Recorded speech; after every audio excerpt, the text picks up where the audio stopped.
안녕하십니까. 안녕하세요, 스님. 와. 오늘은 뭔 좋은 일이 있을까요? 예, 스님 오늘 일단 스님께 드리고 싶은 얘기가 있어요. 저희가 뭔 얘기? 정말 오랜만에 만나잖아요. 진짜? 네. 진짜 반가워요, 오랜만 스님. 아이고 반가워라. 아이고 반가워라. 이게 무슨 뭐 옛날 그 만담 고춘자 장손팔 만담도 아니고. 아니 정말 우리 오랜만에 서로 스케줄이 너무 바빠서 맞아. 네, 서로 엇나가는 바람에 오랜만에 뵙잖아요. 그게 바쁜 게 아니고 양보를 안 하는 거예요. 양보를 안 하는 거 아니 저는 계속 양보했는데 스님이 안 맞으셨잖아요.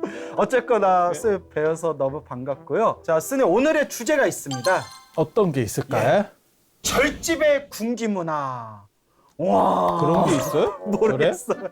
이렇게 절에 자유롭고 해탈과 열반을 추구하는 진정한 자유인들의 그룹이 스님인데 그런 나쁜 게 있다고요? 스님은 혹시 없으셨나요? 행자 생활하실 때? 우리는 그런 강원 거 생활할 때? 우리 그런 거 기억하지 못해요. 눈빛이 파르르 떨리시는데요. 애써 기억하고 싶지 않은 거. 스님 이제 우리가 절집의 군기문화 보통 큰 절에는 저마다의 법도가 있지 않습니까? 예. 저마다의 법도가 있고 저마다 규율이 있는데 글쎄 그 시대적인 상황이라고나 할까요? 우리 예전에 뭐 중학교 고등학교에 또 교련이란 게 있어서 아이들한테 군대 제식시키듯이 스님 때 교련이 있었어요?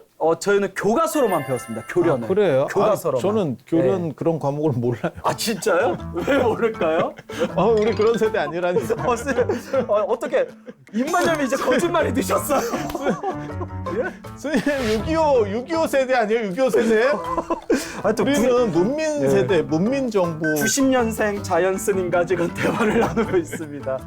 그런데 이제 절집에도 그런 좀 군기 문화가 들어왔는지 저 같은 경우에도 25년 전쯤에 해인사 행자셀에서 이제 큰 절에서 행자 생활을 했는데 되게 군기가 셌어요. 엄청 군기가 셌고 그때 또 옆에 해인강원이라고 있지 않습니까? 해인사 승가대학교 해인강원도 법도가 그 걸을 때마다 전기가 찌릿찌릿 날 정도로 저 비웃었죠, 선생님. 법도가 엄청나게 엄격했습니다. 물론 이제 그런 분위기가 이제 많이 사라지고 자유로운 분위기로 이제 우리 절집도 바뀌긴 했지만 맞아요. 어떻게 보면 저희들 도반듣기를 하는 얘기가 스님은 너무나 젊은 나이에 일찍 출가하셔서 90년생이시잖아요. 그래서 모르시겠지만 저희들 같은 경우에 도반듣기를 하는 얘기가 행자 생활 또 강원 생활 가장 뻑세게 했던 그 마지막 세대 걸터 앉은 마지막 세대 중에 하나일 거다라는 얘기를 합니다, 스님. 거의 마치 싶어요. 예. 지금은 행자 자체도 없고 또 귀하고 이러니까 뭘 그 행자실 안에서 거의 혼자나 둘이서 쓰는 정도라서 크게 충돌 날 게 없어요. 근데 저희 때만 하더라도 행자들이 되게 많았죠. 저희 막 큰 방이 막 20-30명씩 있었어요. 행자가 20-30명. 행자가? 네, 행자가요. 그때 뭔 일이 있었어요? IMF 터지고 나서요. 그렇게 네. 돼요? 저희 때는 저는 통도사에서 행자를 했거든요. 한 8명? 그 정도에서 언저리에서 왔다 갔다 했었어요. 근데 쓸데없이 김치를 뭐 자로 재서 자르거나 이런 거 되게 싫어하는데 그런 걸 하고 있더라고요. 그리고 제가 지금도 잊지 못하는 행자가 한 명 있었어요. 군대 갔다 와서 출가했는데 간다고 하면서 그 가는 며칠 동안 행자하다가 가는 이유가 뭐였냐면 군대 생활 다시 하고 싶지 않다고 그러면서 가면서 또 내가 짱 박아놓은 걸 또 훔쳐갔어요. 뭘 짱박아 놨는데요? 이게 조금 비더라고요. 나중에 뭐가 비었어요? 차비가 부족했는가 봐. 그래서 지갑에 털어갔어요. 내 거를 또 하필 딴 사람 것도 있는데 굳이 내 거를 이게 뭔가 싶을 스님 정도로. 지갑이 되게 럭셔리해 보였나 봐요. 이게 참 그때나 지금이나 있어 보이잖아요. 맞습니다, 스님. 이게 아닙니다. 굉장히 있어 보입니다. 네. 또 스님은 사실 이제 약간 우스개로 농담투로 하시는 말씀이지만 없어 보이는 거 되게 싫어하시잖아요. 맞아요. 예. 우리는 약간 제가 추구하는 것 중에 하나가 불교 디자인 혁명 이런 거예요. 그래서 디자인을 통해서 불교를 세련되게 하고 그다음에 자부심을 주고 그다음에 현대 포교에 있어서 그게 천병이 된다라고 우리는 생각을 해서 그런 쪽에 사실은 신경을 많이 쓰고 있어요. 저건 완전 반대신 것 같아요. 저는 20대까지 양말을 꿰매서 입었어요. 양말을 꿰매서. 왜냐하면 에이, 아, 또 진짜요, 저렇게 스님? 이게 진짜인데? 작전하죠, 작전. 아니, 저는 출가기 전에 그 선방 수자 스님들이 누더기 입고 정진하시고 그 누비가 떨어지면 그 승복을 이렇게 이제 실로 꿰어서 그 더덕더덕 그 천이 이렇게 괴어진 그 승복을 입고 다 만행 가고 선방에 앉아 있는 모습이 너무나 아름다워 보여가지고 옆에 막 새 양말이 있는데도 제가 막 이렇게 양말을 꽤 이렇게 전구에 넣어가지고 취미 생활이었구만. 양말 앤틱 이런 거 좋아하네. 그런데 이제 너무 저희 집이 솔직히 풍요로워져서 새 양말들이 너무 많아서 아 이렇게 새 양말들이 쌓이는데 다 떨어진 양말 꿰어서 입는 것도 뭐하고 그리고 문제 뭐냐면 예불 할 때 발바닥이 보이지 않습니까? 그래서 제가 그 양말 꿰어서 더덕더덕해진 양말을 신고 있으면 신도들이 제가 양말이 없어서 저렇게 사나보다 싶어가지고 양말이고 옷이고 막 이렇게 갖다 주시더라고요. 해인사는 그런 게 좀 많이 잘 됐는가 보네요. 아니, 통도사는 그게 어떤 그런 비품이 뭐가 들어왔었냐면, 백중 때 이렇게 태워야 되는 거 있잖아요. 영가 거. 근데 그 영가 거를 다 안 태우고 일부가 행자실로 들어와요. 비누, 빤스, 칫솔. 그래서 입으면 네. 엉덩이에 누구 이름이 이렇게 쓰여 있어. 그 돌아가신 분. 돌아가신 영가. 그래서 이걸 입어야 되나 말아야 되나 그런 생각. 그 영가분은 큰 복을 얻겠네요. 그리고 그때는 또 흰색이 많이 있었거든요. 네이가. 그래서 우리가 행자교육 받으러 갔을 때 그게 빨기 귀찮다고 그거를 갖고 갔어요. 그렇게 해서 우리는 버리겠다. 작전을 세우고 갔었는데 그때 그걸 이렇게 단체로 목욕 끝나고 입으니까 사람들이 다 좀 너무 같은 행자인데도 되게 이상하게 보는 저것들 뭐야 이런 느낌. 엉덩이에 무슨 영가 수건도 무슨 누구 사식구제 이것도 조금 그렇긴 한데 이거는 아예 영가 이름이 매직으로 쓰여 있다니까요. 그래서 재밌었어요. 나름. 제가 해인사 행자실에 갔는데요. 그때 원주시자라고 있잖아요. 원주 스님 밑에서 비서 역할 하시는 그런 행자님이 그때는 행자님들이 많았으니까 소임 각자 맡고 있는 업무들이 있었는데요. 원주 시자님이 그 이력서에 바깥에서 좀 괜찮은 대학 나오고 좋은 대학 나오고 어디 직장 생활 좀 잘한 그 이력서에 똘똘한 행자가 있으면 딱 차출해가지고 원주 시자, 뭐 별자 시자 이렇게 좀 업무를 맡았었어요. 근데 저한테 하시던 얘기가 갈 때 가더라도 행자복을 좀 벗어놓고 가라.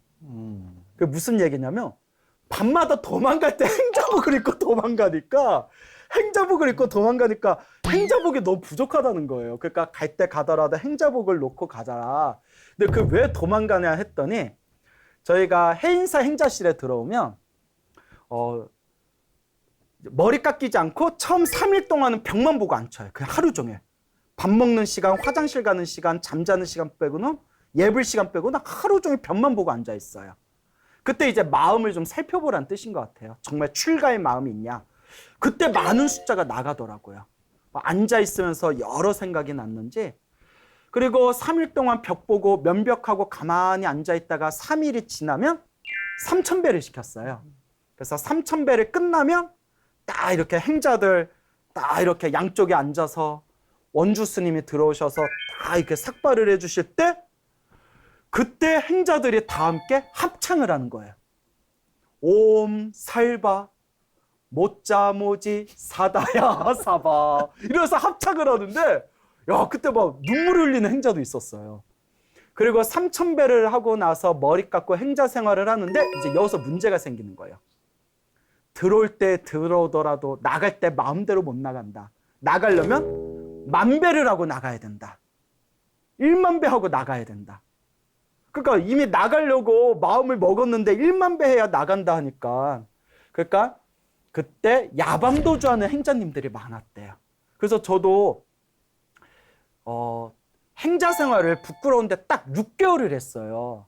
6개월을 했는데 제가 갔는데 그 위에 고참 행자님들이 그러는 거예요. 알고 왔지, 알고 왔지 이러는 거예요. 아, 날짜 맞춰서 예. 왔다고요? 저 뭘 알고 왔다는 거지? 전혀 이해가 안 돼서 저 모릅니다 했는데 저희가 딱 가장 최소한의 행자 기간이 6개월이잖아요.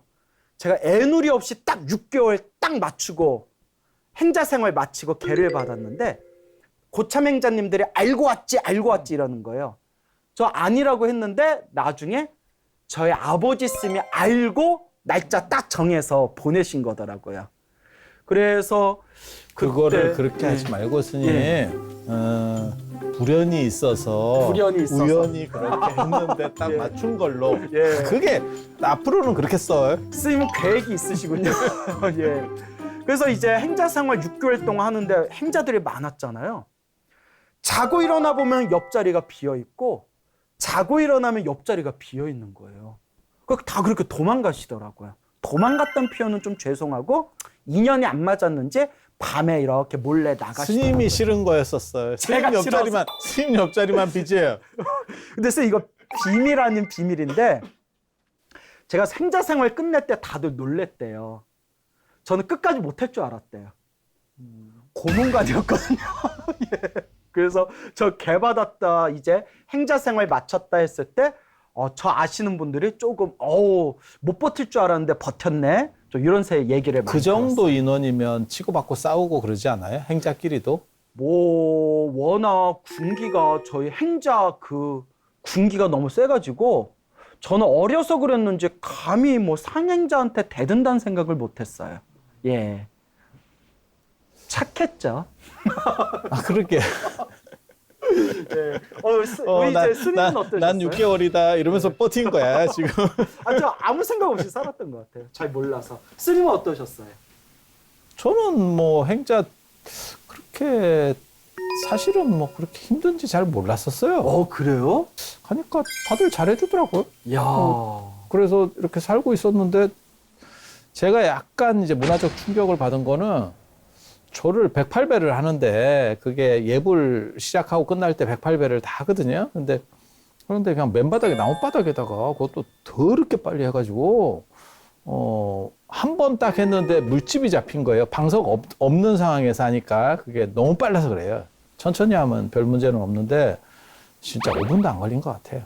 그렇게 해서 빨리 하고 그 다음에 물집이 잡혔는데 그 다음에 거기를 치료할 수 있는 그게 안 돼요. 그래서 물집이 터지고 그런데 낫더라고요. 그래서 이런 조건 속에서도 인간이 적응하면서 낫는구나. 나 이런 생각을 했었어요. 그러니까 처음에는 거의 행자복에 이렇게 떡같이 잡혀 있었어요.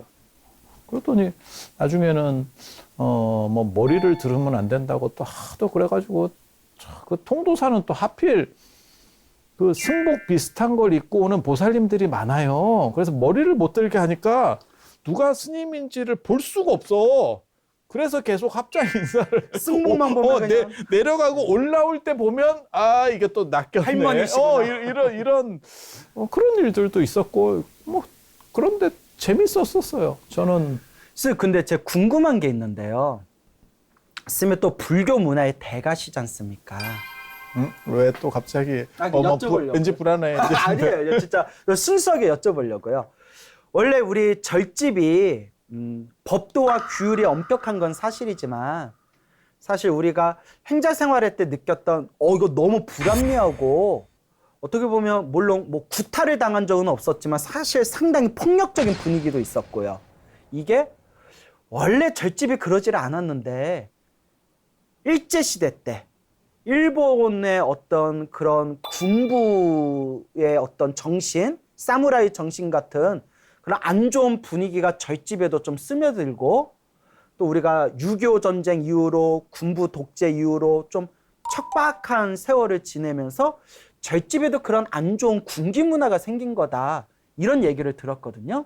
스님 고견을 좀 듣고 싶습니다. 뭐 고경까지는 아닌 것 같은데 일본 영향은 아닌 것 같아요. 그러니까 일본에서 뭔가를 영향을 줘서 한국 불교를 바꿨다기보다도 그냥 남성 집단 사회다 보니까, 그리고 적은 공간 안에 많은 숫자가, 지금으로서는 좀 생각하기 어려운데 예전에 먹고 살기 힘들 때는 절에 있으면 기본적으로 숙식이 해결되는 정도 구조, 장원을 가지고 있었기 때문에, 그렇다 보니까 많은 데서는 그냥 잠을 잘 수도 없고 칼잠까지 자는 상황이니까 서로 충돌이 있고, 그 다음에 지금은 연세 드셔서 출가하시는 분들도 제법 있지만 예전에는 대부분 다 젊어서 출가하거든요. 그러면 문제들이 뭐 감정적으로 생기겠죠. 그리고 그게 약간 반복되는 구조들이 있었던 것 같은데, 지금은 사실 저는 제가 살 때만 하더라도 거의 그런 거는 없었어요. 그냥 얘기로 어디서 그랬다 카드라만 있었지, 실제로 뭐 그렇게까지 있겠나라는 정도? 그리고 지금은 훨씬 더 자유로워진 거고요. 지금은 굉장히 자유롭죠. 많이 편안해졌고. 그래서 우리 시청자분들이 오해 안 하셨으면 좋겠어요. 지금은 아주 평화로워졌다. 진짜? 예, 진짜요. 진짜요. 그렇게까지 평화로울까? 아니, 스님 중요한 게요. 갈구고 싶어도 행자가 없어요. 없어. 그리고 사찰의 주지 스님들께서 엄명을 내리시기를요. 행자가 얼마나 귀한 시절인데, 행자가 보물 같은 이 시대에 행자님들한테 함부로 대하지 말아라, 이렇게 엄명이 내려졌습니다.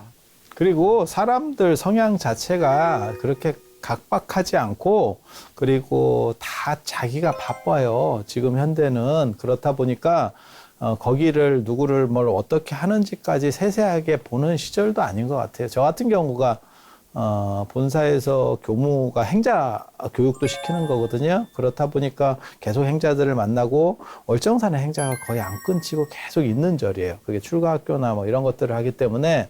그래서 행자를 진짜 많이 만났는데 그런 현상들은 거의 없어요. 그러니까 뭐 억압적이라든지, 물론 기본적으로 우리가 생각하는 거하고 그분들이 생각하는 거는 좀 다를 수 있어요. 온도 차이는 있을 수 있어요. 근데 분명한 건 제가 느끼기로는 군대랑 똑같은 것 같아요. 그러니까 앞에 간 사람이 편했다고 말은 해도 앞에 간 사람이 더 힘들었고, 뒤에 오는 사람이 뭐 불합리하다라고 해도 뒤에 오는 사람이 더 편한 거는 같아요. 거기까지는 맞는 것 같아요. 그 절집 분위기도 사회 분위기를 따르는 느낌이 들어요. 뭐 70, 80 시대 때 학교 다니신 분들은 뭐 말할 것도 없고, 제가 90년대 학교를 다녔을 때만 해도 학교에서 교사 폭력이 굉장했어요.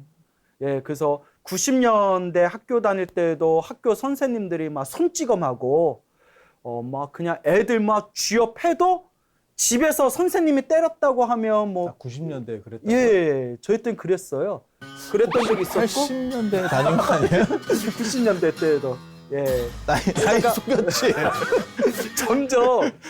점점 이제 90년대 중후반부터 조금씩 변화가 생기다가 이제 2000년 넘어가면서, 특히 제가 본 내용에 보면 스마트폰이 생겨가지고 교사들의 학생들 때리는 걸 스마트폰으로 촬영해서 그게 사회적으로 문제되고 뭐 이러면서 또 많이 변화가 되었고, 요새는 오히려 한때는 교사들이 갑이었는데 지금 오히려 교사들이 을이 되는 바람에 막 뭐 그런 사회적으로 안 좋은 일들이 일어나면서 교사 분들께서도 힘들고 괴로운 그런 상황들이 펼쳐졌잖아요.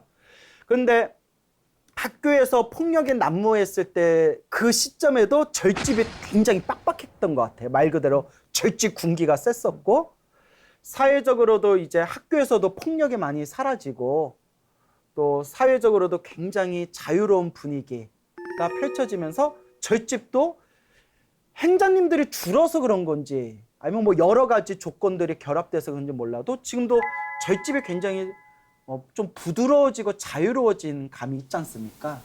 그런 것도 있고요. 그 다음에 사람들이 이제 성숙해 가면서 나는 그렇게 당했지만 내가 위치에 올라갔을 때는 그렇게 하지 않아야 된다라는 그런 인식이 상당히 많이 이렇게 있는 것 같아요.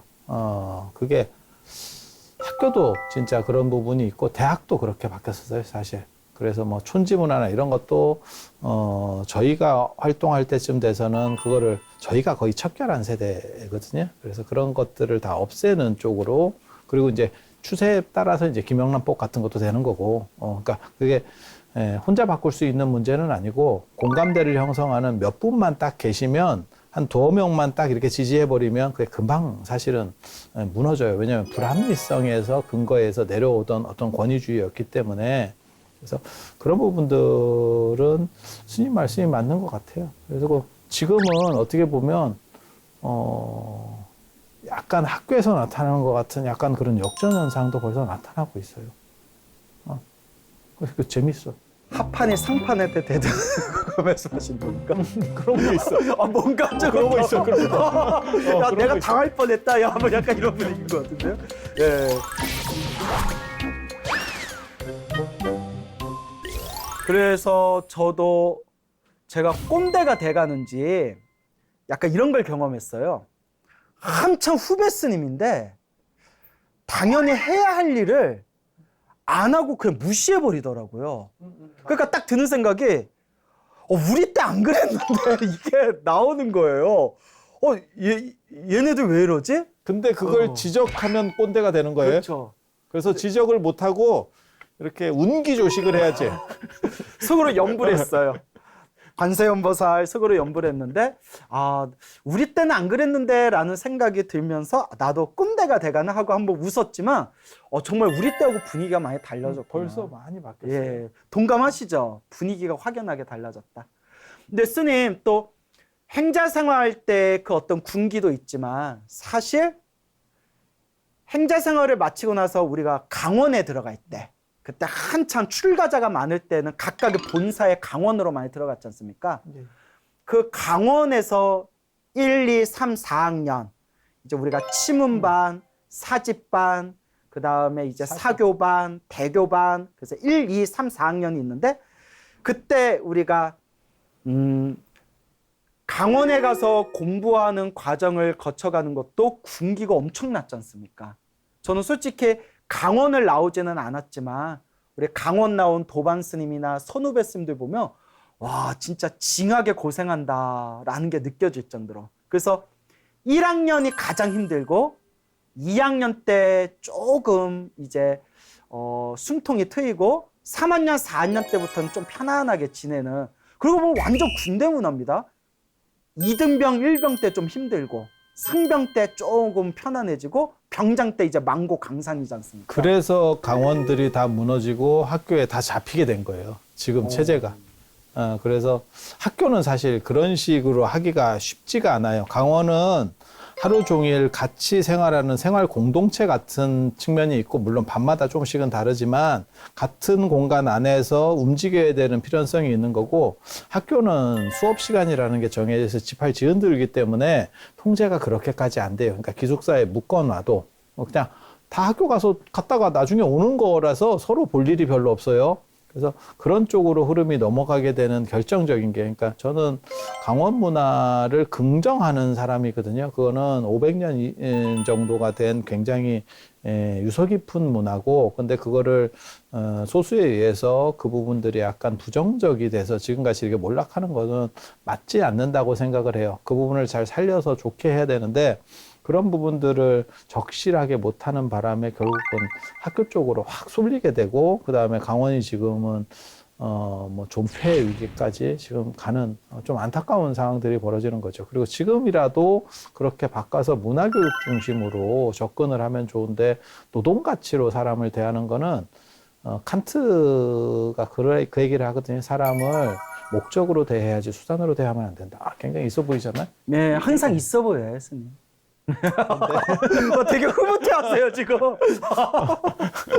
그런데 사찰이 사실은 자꾸 스님들이나 교육생들을 수단으로 대하는 부분들이 있어요. 그걸 저는 굉장히 안 좋게 생각하거든요. 그러니까 어떤 일을 해야 되고 노동력을 제공하는, 값싼 노동력을 제공하는 사람들이라는 생각을 가지면 절대 안 된다고 생각해요. 그래서 마치 지금 그 군대에도 그 병사들 월급 올려주듯이 어느 정도 이상의 대우는 사찰들이 다 해줘야 돼요. 그런데 그 부분이 안 되면 출가하시는 분도 적을 거고, 그리고 이 시스템 자체가 유지될 수가 없습니다. 사실은.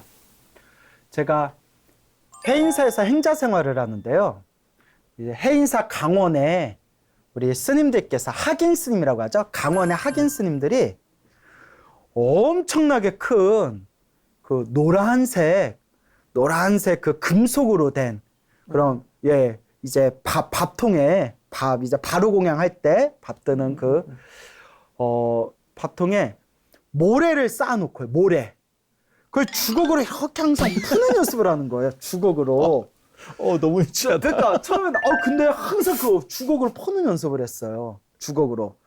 그러니까 착착착. 그래서 아니 공부도 안 하고 왜 이렇게 저렇게 모래를 자꾸 푸실까 이해가 안 되는데 이제 나중에 알았죠.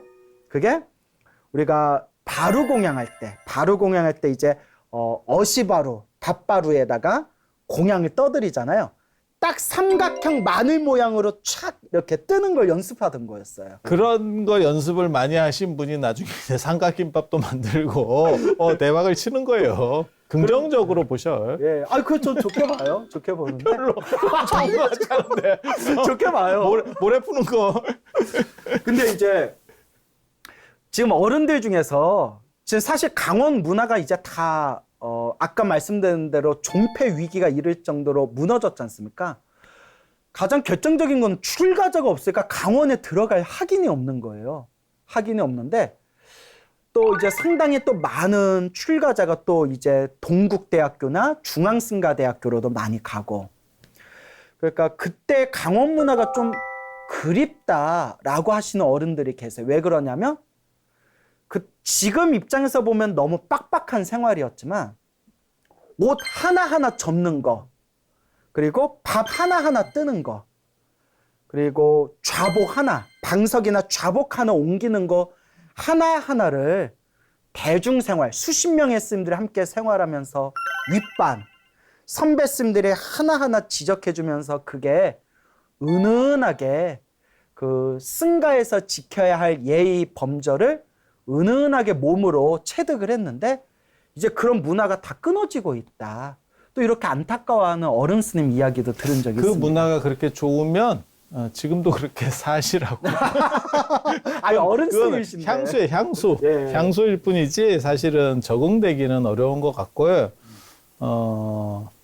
이런 부분과 관련해서 이게 밑에는 사실 의무적인 부분이 상당히 많고 위로 올라갈수록 그런 의무들이 좀 적어지거든요. 그런데 그렇게 해서 3위계 받고 와서 우리가 교육제도로만 보면 4년 정도 교육을 받고 5년 차에서 비우계를 받고 그 다음에 다시 10년 차에서 뭐 상급을 받고 20년에서 2급 받고 그 다음에 25년에서 1급 받고 그 다음에 종사 대종사로 올라가는 지금은 그런 법계가 돼 있는데 이런 법계들이 조금 더 활성화되고 그 다음에 거기서 자격 조건들을 좀 더 잘 넣어놓으면 문화적인 부분도 상당히 어느 정도는 보충될 수 있지 않을까 싶은 생각을 해요. 근데 지금은 연차를 차면 거의 어느 정도 이렇게 가는 방향으로 돼 있어서 변별력은 적고 위층에 사람들이 너무 많은 역 피라미드 꼴이 만들어져서 조금 안타까운 생각은 있어요. 근데 사실 능력제가 사라지면 능력제에 대한 차별이 사라지면 출가 범납이 우선이 되는 그러한 상명하복적 구조들이 굉장히 강하게 작동을 해요. 근데 부처님 당시에는 능력제는 능력제대로 인정을 하고 범납은 범납대로 인정하는 이중 구조 트랙이 있었어요. 그래서 그거를 화상과 아사리 쉽게 말해서 그래서 아사리는 지금도 있습니다. 교육원에 교육 아사리 이래서 그래서 스님들을 교육시키는 선생이라는 개념들이 있었고 이런 것들이 이제 불교가 잘 나갈 때는 승과라는 걸로 유지가 됐었고 그래서 승과를 보면 사실 확 올라가요. 그러니까 시험 봐서 올라가는 사람이 있고 그러니까 군대로 얘기하면 두 종류가 있는 거죠. 하나는 그냥 일반 병으로 들어가서 이병부터 들어가서 부사관까지 그러니까 상사까지 가시는 분이 있고 하나는 육사나 뭐 이런 쪽으로 나와서 소위부터 인간해서 장교로 올라가시는 분이 있고 근데 이 체계가 지금은 단일 체계가 되면서 불교의 오히려 활력이 떨어진 것 같아요. 그리고 저는 출가를 사람들이 안 한다고 하는데 저는 거기에 대해서는 동의하지 않아요. 그러니까 힘들고 환경이 열악해요. 그건 웃기는 얘기입니다. 아이돌 지원자들이 도대체 몇천 명이 되는지 모를 정도거든요. 1년에 새롭게 데뷔하는 아이돌만 60 그룹이 나와요. 그리고 거의 대부분 잊혀져요. 그들이 얼마나 힘들게 일하는지 쉽게 말해서 연습생이라고 하는 게 돈도 안 되고 진짜 일반 직장인 갖고는 게임도 안 될 정도로 과도한 연습을 해요. 그거는 돈이 목적이 아니고 그것이 내 삶의 가치, 내 행복의 가치라고 생각해서 그래요. 그래서 스님들이 매력이 없기 때문에 출가를 안 하는 거지 환경의 문제는 아니라고 생각해요. 그러니까 행자실을 조금 더 잘해주느냐, 행자에게 얼마를 더 지원해 주느냐의 문제가 아니라고 생각해요. 그래서 스님들이, 기존에 계시던 스님들이 잘 살아야 되고 멋있어야 되고 나도 저걸 한번 해보고 싶어요 라는 생각들이 있어야지 강제적 억압으로 잡아놓을 수 있는 세상은 아니라고 봐요.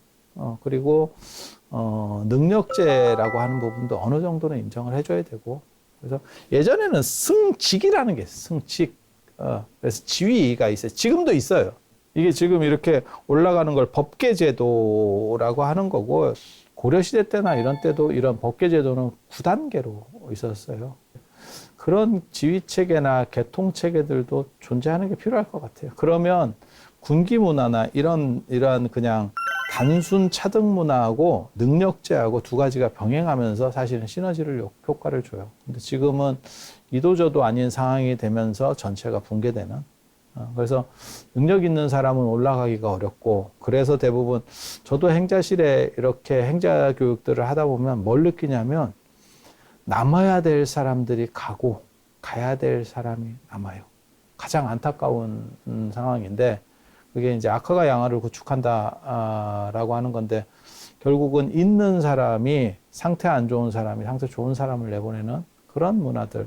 그래서 그런 것들을 지금은 빨리 사실은 시급하게 개선하지 않으면 앞으로는 굉장히 어려워질 것 같다라는 생각은 해요. 그러니까 가능성은 훨씬 더 크고 열려 있는 데 비해서 불교가 현실 대응을 잘 못하고 있다라는 생각은 들어요. 저는 절집의 군기 문화가 지금 점점 사라지고 있는 분위기잖아요. 거의 많이 사라졌고, 저는 예전에 워낙 행자실에서 뻑세게 지냈고요. 잘 지내진 못했지만 어쨌거나 그렇게 살아가고, 또 그런 어떤 군기가 센 그런 불교 문화의 흐름 속에서 삼위 생활을 하고 구족계를 받고 해서 그냥 그게 제가 본 게 그게 다니까요. 당연하다. 무조건 출가자는 처음에 고생 좀 해보고 자존심도 다 쏟아놓고 눈물도 좀 흘려보고 이렇게 센 군기를 받아봐야 된다라고 착각했던 적도 있었는데요. 제 개인적인 생각인데 군기 문화는 그냥 없어져도 좋을 것 같아요. 왜냐하면 제가 그 유런에 있을 때 행자님들을 교육하는 스비사를 했었는데요. 나이가 어린 행자가 있었어요. 근데 이 나이 어린 행자가 놀랍게도 티베트어를 자유자재로 하는 거예요. 어렸을 때, 예? 어떻게? 그래서 지금 얘기하려는 건데요. 어렸을 때 티베트 불교에 심취한 부모님 때문에 어렸을 때 티베트 불교 사원에서 자랐대요. 몇 년 동안. 한국 사람인데. 한국 사람이에요. 근데 애가 어렸을 때 티베트 사원에서 자라서 그런지 몰라도 생긴 것도 티베트 사람처럼 생겼어요. 한국인이에요. 근데 그 친구가 하는 얘기가 한국 불교 너무 빡빡하고 힘들어요 이러더라고요. 한국 불교가 너무 빡빡하고 힘들다고. 그래서 티베트 불교는 어떤데 했더니 자유로워요 이러더라고요.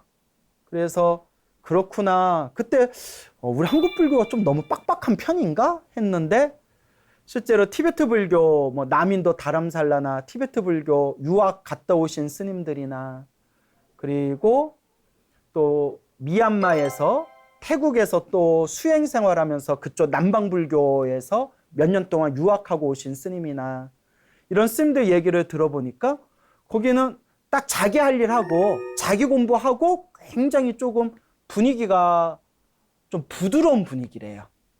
그리고 또 법도와 규율이 엄격하다는 대만 불교 총림에 가도 지켜야 될 것은 철저하게 지키지만 이렇게까지 한국 불교처럼 막 윗사람이 아랫사람 강압적으로 막 이렇게 억누르거나 말을 함부로 하거나 이런 건 거의 없다 하더라고요.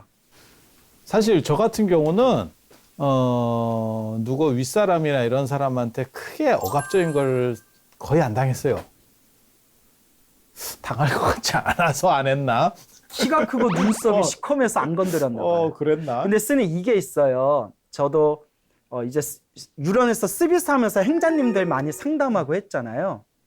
아까 스님께서 남아야 될 사람들이 나가고 뭐 이런 표현을 쓰셨잖아요.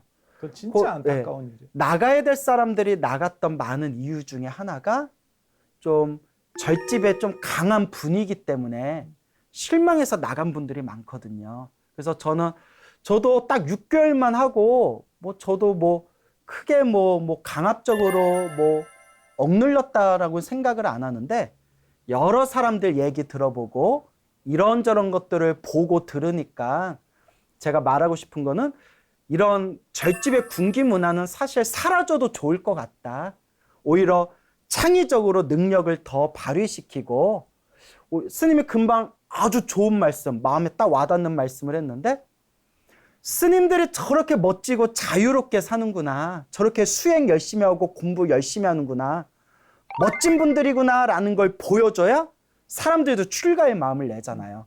근데 스님들 멋진 줄 알고 절에 들어왔더니 이게 무슨 제2의 군대도 아니고 말도 안 되는 막 그런 강압적인 분위기가 조금이라도 있다면 그런 것들은 차라리 없어지는 게 낫다. 이제 그걸 말하고 싶은 거죠. 아직도 그 부분이 좀 남아있기는 해요. 사실. 그래도 많이 없어지지 않나요? 네, 많이 없어진 것도 맞고, 그러니까 저 같은 경우는 교육 쪽에 있으니까 그런 교육과 관련해서 사실 여러 군데를 많이 다녀요.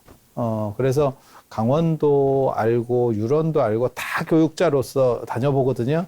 그러면 많이 바뀐 것도 맞는데 불필요한 이렇게 뭐랄까 관습 이런 것도 아직이 남아있는 것도 있어요. 근데 우리 같은 경우는 그걸 하지 말라고 계속해서 말하는 사람이거든요. 근데 뭐가 있냐면 목적이 약간 불분명한 사람들이 문제인 것 같아요. 그러니까 시간을 줘도 목적이 불분명한 사람들은 어떻게 써야 될지를 몰라요. 그래서 다른 사람에게 관심이 있는 거예요. 근데 자기 목적이 분명한 사람은 자기가 가야 될 길이 있기 때문에 딱히 다른 사람이 뭐 한다에 대해서 큰 관심이 없어. 그러니까 관심이 없는 게 좋다라는 뜻이 아니고 자기 목적에 대한 부분을 명확하게 하고 그게 대승불교에서는 서원이에요. 그러니까 내가 수행하는 것도 중요하지만 그것이 사회적 가치를 어떻게 변화시킬 수 있느냐. 그래서 제가 늘상 얘기하는 게 있거든요. 나의 이익이 내가 속한 집단의 이익과 충돌하지 않도록 하라. 라고 하는 게 있어요. 그리고 내가 좋아하는 거를 할 때 내가 속한 집단이 발전할 수 있도록 해줘라. 그 원칙만 지키면 나도 편안하고 내가 속한 집단도 발전하게 해줄 수 있다라고 하는데 대부분의 사람들은 진짜 편한 걸 편하다고 생각하더라고요.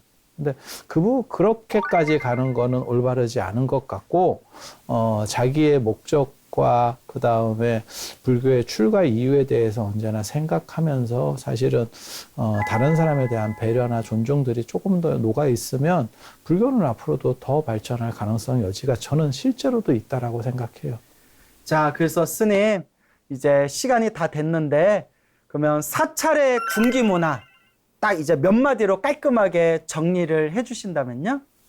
불교는 진정한 자유를 위해서 출가한 부처님을 본받는 종교고 그 자유와 행복이라고 하는 것은 누구도 강요할 수도 없고 누구도 억압할 수 없는 불교의 본래 목적이기 때문에 그것에 좀 더 모든 구성원들이 집중했으면 참 좋겠다라는 생각을 합니다. 그리고 선생님 다시 한번 우리 시청자분들이 오해하실까 봐 말씀드리는 건데 우리가 나눴던 절집의 군기 문화는 오래전, 20여 년 전 얘기들이고 요새는 굉장히 자유롭고 절집에 이제 사람을 대하는 행자님들이나 스님들을 대하는 모습이 많이 편안해졌다라는 걸 꼭 강조하고 싶습니다. 진짜? 아 진짜입니다. 아 우리 때 비하면 완전 노는 거예요. 내가 이 얘기 안 하려고 했는데 내 속이 터져가지고 여기까지 하겠습니다. 자 스님 그래서 오늘 또 스님과 좋은 이야기 나눴고요.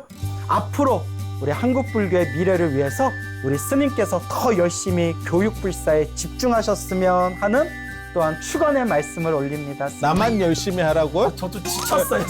제 체력이 딸려가지고. 하여튼 스님 오늘 감사합니다. 예, 고맙습니다. 고맙습니다. 와.